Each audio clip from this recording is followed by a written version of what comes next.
कुछ मान्य सदस्यों ने विषय उठाए थे तो मैं समझता हूं उनकी रीडिंग ऑफ द लॉ में कुछ कमी रह गई होगी, उसी के लिए गलतफहमियां उनके मन में है। जैसे ड्रग्स एंड कॉस्मेटिक्स एक्ट, मैंने देखा कि लोकसभा में भी और राज्यसभा में भी विपक्ष के मित्रों को पूरे 1000 कानून ढूंढ ढांढ के ये एक ड्रग्स एंड कॉस्मेटिक्स एक्ट पे निगरानी टिक गई। ये अच्छा है कि हमारी बहन रेणुका जी ने ऑब्जेक्शन नहीं रेज किया, तो मुझे लगता है शक्ति सिंह जी बड़े साहसी मनुष्य हैं जिन्होंने बहन रेणुका जी पे ही टिप्पणी कर दी ड्रग्स एंड कॉस्मेटिक्स एक्ट का जिक्र करते हुए। लेकिन मैं सदन के आपके माध्यम से सदन और देश को बताना चाहूंगा कि ड्रग्स एंड कॉस्मेटिक्स एक्ट को जो हमने बदला है वो सिर्फ उसके रेसिडुअरी प्रोविजंस और प्रोसीजरल कंप्लायंस को बदला है, जिसको डिक्रिमिनलाइज किया गया। छोटे मोटे प्रोसीजरल कंप्लायंस में गलती पे जेल ना जाना पड़े, कोर्ट ना जाना पड़े। जो कोर और सीरियस ऑफेंस है, अगर कोई बेचता है स्पूरियस ड्रग्स, कोई स्टॉक करता है अपने दुकान में रखता है,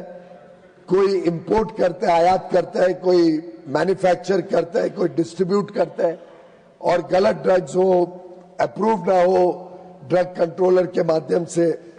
उस टाइप कोई स्पूरियस मटेरियल या एडल्ट्रेटेड ड्रग या कॉस्मेटिक बेचता हो तो उसके ऊपर अभी भी बहुत स्ट्रिक्ट और सिवियर क्रिमिनल पनिशमेंट रखी गई है, जो पहले भी थी, जिससे इस प्रकार के मैल प्रैक्टिस को हम होने ना दें। तो ये कानून में बहुत स्पष्ट दायरा दिया है किसको डिक्रिमिनलाइज किया है और किसको नहीं किया गया। एक कुछ मान्य सदस्यों ने कोशिश की बताने की कि section 162 of the railways act dilute कर दिया वुमेन्स सेफ्टी को। अब प्रधानमंत्री नरेंद्र मोदी, जिन्होंने पूरा जीवन समाज सेवा में लगाया हो,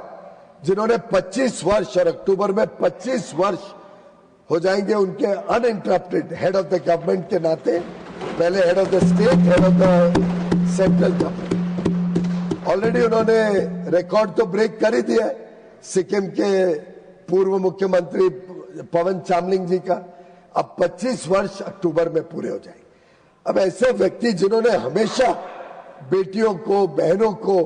और संरक्षण देने का बात की, उनको और अवसर दिए, मौके दिए आगे बढ़ने के, जिन्होंने फॉर्मल वर्कफोर्स में महिलाओं का योगदान इतने बड़े पैमाने पे बढ़ाया, वो कभी ऐसा होने दे सकते कि वुमेन सेफ्टी को कॉम्प्रोमाइज करने का काम ये सरकार करे? सच्चाई तो ये है कि जो हमने बदलाव किया है